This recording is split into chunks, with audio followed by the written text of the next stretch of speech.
आथिखालाव आसामाव थाखानाय जा मोन 14 स्केड्युल ट्राइब दङ बिसोरनि जेबो खहा जायालासेनो गोदान जा मोनद' हारिफोरनोहाय गोदानै एसटि होनो नागिरनाय बाथ्रा बेनि बेलायाव बुंगासिनो जे जेबो खहा जायालासेनो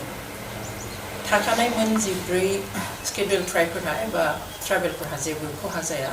आरो खहा जायै बायदि गोदानै बिसोरखौ थिसनदों बेयाव खुनु आसलते जुक्ति गैया खुनु बेबादि फर्मुला थानोनो हाया खारन भारतनि संबिजितावहाय मोनसेल' एसटिनि बाथ्रा दङ बेवहाय बे खहा जायैनि बाथ्रायानो गैया बेनिखाय जों सानो जे बिथांमोना जायफ्रा नागिरदों बिथांमोना ओबीसी हिसाबै दङ ओबीसी हिसाबैनो बिथांमोनखौ मोर पावार होनांगौ जिखिनि बिथांमोननि जौगानायनि राहा लामा बेफोरखौ नागिरनानै होनांगौ आरो गुबैयै बिथांमोना मानि थाखाय एसटि नागिरदों स्केड्युल ट्राइब जानो नागिरदों बेखौहाय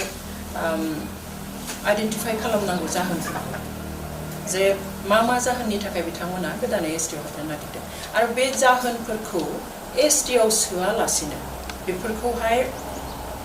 माबादिहाय सल्भ खालामनो हागोन माबादिहाय समाधान खालामनो हागोन बिनि लामाखौ सोरखारा आसलते नागिरनो नांगौ खारन गोदानै एसटि थिसनोब्ला बेयाव खहा जायैनि कुनु रावबो बेबादिहाय फर्मुला दिहुननो हानाय नङा आरो बेखौहाय बे थाखानाय एसटिफ्रा गनायनायबो नङा दिनै स्पेशली आहमनि बेलायाव जों नुदों जे बिथांमोना बुंदों जे जोंनो साख्रिनि रिजार्वेशन नाङा आरो एडमिशननिबो रिजार्वेशन नाङा अब्ला मानि थाखाय एसटि जानो नागिरदों बिथांमोना क्लियारलि बुंदों जे जोङो आसामखौ बासायनो थाखाय तो आसामखौ बासायनो थाखाय एसटि नङा बिथांमोना आसाम एसेम्ब्लियाव आयेन आफादावहाय आयेन दाहोनो थाखायसो नारसिननो नांगौ जे माबादि आयेन दायोब्ला आसामखौ बासायनो हागोन आसाम विधानसभा दङ एसेम्ब्लि दङ सोरखार दङ तो बेयावहाय ओरैबायदि खान्थि दानांगोन ओरैबायदि ल' दानो नांगोन आरो बिनि गेजेरजोंनो मा खालामनो हागोन बिथांमोना जेखौ गिदों जे दिनै असमखौ बासायनो हाला गोदान ल' लाबो एसेम्ब्लियावहाय असमखौ बासायनो हागोन गोदान ल' लाबो आसामनि हारिमुखौ बासायनो हागोन गोदान ल' लाबो आसामनि रावखौ बासायनो हागोन गोदान ल' लाबो आसामनि हा हुफोरखौ बासायनो हागोन एसटि जानानै बेफोरखौ बासायनो हानायनि लामा गैया आरो जुदि बेखौनो हायोमोनब्ला दिनै जों मोन 14 एसटिफोर दंखायो अब्ला मानो हायाखै आरो बे मोनद' माहारिफ्रा एसटि जानानै बोरै आसामखौ बासायनो बेवहाय जों नुनायाव बेयो जोंखौ नाख्रेबनायनिसो मोनसे साननाय बादि नुहुरो नाख्रेबनो थाखाय लानाय मोनसे थांखि बेवहाय बेखौ जुदि जाहोयोब्ला जों जोंनि इयुनखौ स्पेशली इयुन जोलैनि इयुनखौ जोङो खोमसि खालामना होनाय जागोन बेवहाय जोंनि जायफोर दैदेनगिरिफोर बिथांमोनाबो साननो नांगोन सोरखारा माबा मोनसे साननानै माबा मोनसे मावोब्ला बे आलादा खोथा रायजो सोरखार आरो सेन्ट्रेल सोरखारा खिन्थु जोंनि गावनि जाय राजखान्थियारि गोहोखौ जोङो थै जिउ होनानै मोनदों बे राजखान्थि गोहोआव थानाय जोंनि दैदेनगिरिफ्रा जाहाथे बेबायदि एनअसि होनानै बा गेजेर गेजेर खोथा बुंनानै जाहाथे जोंनि जा थाखानाय मोनखानाय जोंनि रैखाथिनि थाखाय जि जोंनो मोनसे दाहाल बादि होनानै दोनदों बे स्केड्युलखौ जाहाथे खोमानानै लाया दिनै आहमफ्रा बुंनाय बादि कुच राजबंशीखौबो आं दाख्लै बुंनाय नुदों जे बिथांमोनाबो बुंदों जोंनो साख्रि आरो एडमिशननि बेलायाव जोंनो रिजार्वेशन नाङा जोंनो हानि मोन्थायनि थाखायसो एसटिखौ नांगौ हानि मोन्थायनि थाखाय बिथांमोना एसटि गैया नाथाय दिनै जोंहानो दिनै एसेबां बोसोर जों आंथ' जोनोमनिफ्राय नांगौखौ एसटि होननानै मिन्थियो स्केड्युल ट्राइबनि सिङाव बर'फ्रा होननानै मिन्थियो अब्ला थेवब्लाबो जोंहा दिनै हानि जेबो रैखाथियानो गैया दिनै ट्राइबेल हिसाबै जोंहा ट्राइबेल बेल्ट एन्ड ब्लक दङ खिन्थु बे ट्राइबेल बेल्ट एन्ड ब्लकआव सारा आसामनि जितु ट्राइबेल बेल्ट एन्ड ब्लक दङ बिनि 5,25,000 बांसिन बिघा हाया दिनै बेदखल जानानै दङ नन ट्राइबेलफोरा हाबनानै दङ बा एसटि जानानै जों दिनै ट्राइबेल बेल्ट एन्ड ब्लकआव मा रैखाथि मोनो दिनै बिटिसिनि मोनबा डिस्ट्रिक्टआवहाय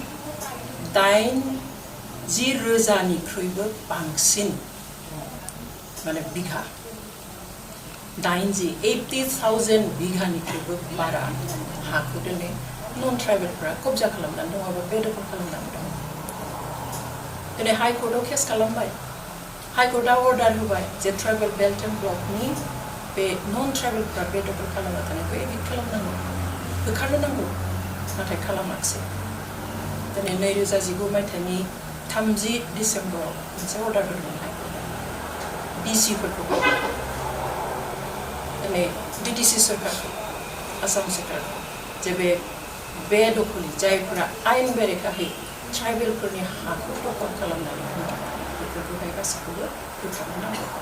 आरो बे हाफोरखौ उदां खालामनानै ट्राइबेलफोरनो होफिननो नांगौ बेखौ दिनैसिम खालामाखिसै अब्ला बिथांमोना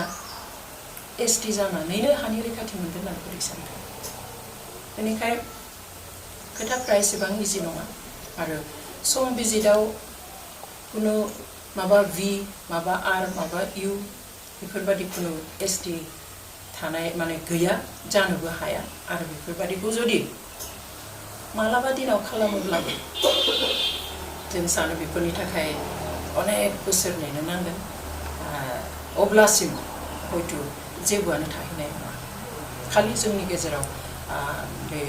नांलाय खमलायफोरा जालायबाय थागोन दिनै बायदिसिना गिदिर गिदिर इस्युनिफ्राय डाइभार्ट खालामनानै जोंनि जि मोन्थाय बेखौ दिनै लोरबां खालामनो नागिरदों बेखौ जोंनिफ्रायबो स्टेन्डखौ जोङो क्लियार खालामो आरो बेखौहाय दिनैनि खोथा नङा आं पार्सनेलि हिसाबैबो आं गोबां बोसोरनि आगोलनिफ्रायनो बे जिथु प्रप'जाल फैबाय थादों बे प्रप'जालनि बेरेखा आं बुंगासिनो बिथांमोननि जौगानायनि बेरेखा जों नङा नाथाय जि जाहोनफ्राव बिसोर नागिरदों बे जाहोननि थाखाय एसटि जानांगौनि जेबो गोनांथि गैया बेनिखाय जों सानो जे खालि जोंखौ मोनसे हारासमेन्ट होनाय जों ओरैनोबो जोंहा जेबो गैखाया आरो गैयिखायनो जोंनि रैखाथिनि थाखाय बे बेबस्थाखौ खालामदों आरो दिनै बे बेबस्थायाव जुदि जों खालि 45 लाखसोल' मानसि दङ 14टा मोन 14 एसटि ट्राइब्सफोरनि गेजेराव ओजों जायफ्रा बिदों 6टाल' जानो हागौ जन'गोष्ठिया नाथाय बेयाव 1.5 कोटि आसामनि टटेल पपुलेसन जेसेबां जोंहा आसामाव अनजिमा दङ सुबुं अनजिमा बिनि खावसेयानो बेयाव हाबनानै दङ अब्ला माबादि बेलेन्स जानो बे 45 लाख आरो 1.5 कोटिनिख्रुइबो बारा दा बोरै बेलेन्स जानो बोरै गसंथानो हानाय जानो अरिजिनेल ट्राइबेलफ्रा बेवहाय बे खुनु पथै सम्भब जाया जुदि बिथांमोना माखौबा गिदोंब्ला मानिबा थाखाय दिनै असमिया बा आसामा जोबनोसै बा थ्रेट फैदों होननानै सानदोंबा बे थ्रेटफोरखौ आइडेन्टिफाइ खालाम आरो बे थ्रेटआ जोंनिफ्राय फैयाखै बेवहाय बेखौ रोखा जानांगोन आरो बिथांमोनाबो बुजिनो नांगोन दिनै जुदि जों नायो जे आसामाव जुदि जोङो मोनसे कमिउनिटिनि हारिखौ जुदि जोङो बिजिरनानै नायोब्ला आहमनि गेजेरावनो जोङो बयनिख्रुइ सिंगल मोनसे कमिउनिटि हिसाबै बिथांमोनानो हयथ' बयनिख्रुइ गोजौआव बयनिख्रुइ बारा साख्रि मावग्रा बयनिख्रुइ बारा धोनि बयनिख्रुइ बारा फरायनाय बयनिख्रुइ बारा फरेन कान्ट्रिफ्राव थानाय आसामनि सासेल' नङा चिफ मिनिस्टार जालांनाया बेवहाय बिथांमोन बादि एडभान्सड मोनसे माहारिया जुदि जों बादि जायफोरखौ दिनै एसटि मर्यादा होनानै दोनख'आबा रैखाथि होआब्ला जोबलांगोन होननानै साननाय बे हारिफोरजों जुदि दिनै थाफानो नागिरोब्ला बे जोबोद दुखुनांथाव आरो दिनै सोरखारा खालि राजखान्थिनि मुङाव राजखान्थि खालामोब्ला मोजां आरो बेनिखायनो मोजाङै बाथ्राफोरखौ साननानै दिनै इलेक्सननि थाखायल' हिसाब खालामालासिनो गावनि सोरखारखौ बासायनो थाखायल' हिसाब खालामालासिनो थारैनो बे जेनुइन जायफ्रा अरिजिनेलि क्राइटेरिया कनस्टिटिउसनाव होनाय क्राइटेरिया फुलफिल खालामनाय आरो दासिमबो जोथोन लानो गोनां जोंफोरबादि बे मोन 14 जा ट्राइबेल माहारिफोर दङ बिथांमोननि खोथा साननानै जाहाथे पलिटिक्सनि नामाव जाहाथे पलिटिक्स खालामा बेखौ जों जोंनिफ्राय खावलायो दा जे आथिखालाव मोनसे खोथा ओंखारबाय थादों बयबो बुंबाय थादों जे आथिखालाव थाखानाय एसटिफोरनि जेबो खहा जायालासिनो गुबुन मोनद' हारिफोरनो एसटी होब्ला जोंहा बुंनांगौ गैया किन्तु बे खोथाया जानो हाया बेवहाय कुनु जुक्तियानो गैया कुनु बेबादि फर्मुलायानो थानो हाया जे गोदानै मोनद' हारिफोरखौ एसटी खालामगोन आरो गोजामफ्रा खहा जाया बे जानोनो हाया खहा जाथारगोन बिनिखाय दिनै अनजिमाखौ नायब्लाबो जों नुयो जे जोंहा 14टा गाहाम जदिउ हारिफोर दङ बिनि अनजिमाया 45 लाखफोरल' आरो बिथिंजाय गोदानै अनजिमाया माने हारिनि अनजिमाया खम 6था किन्तु बिसोरहा 1.5 कोटि आसामनि गासै जेसेबां सुबुं अनजिमा दङ बेनि खावसेयानो बिसोर अब्ला माबायदि बेलेन्स जानो बे बेलेन्स जानोनो हाया आरो थाखानाय एसटीफोर माने फोरनि जेबो खहा खालामालासिनो गुबुन एसटी होगोन होननानै बुंनाया जेबो ओंथि गैया बे जानो हाया एसटी थाखानायाव गोदान एसटी खालामोबा खहा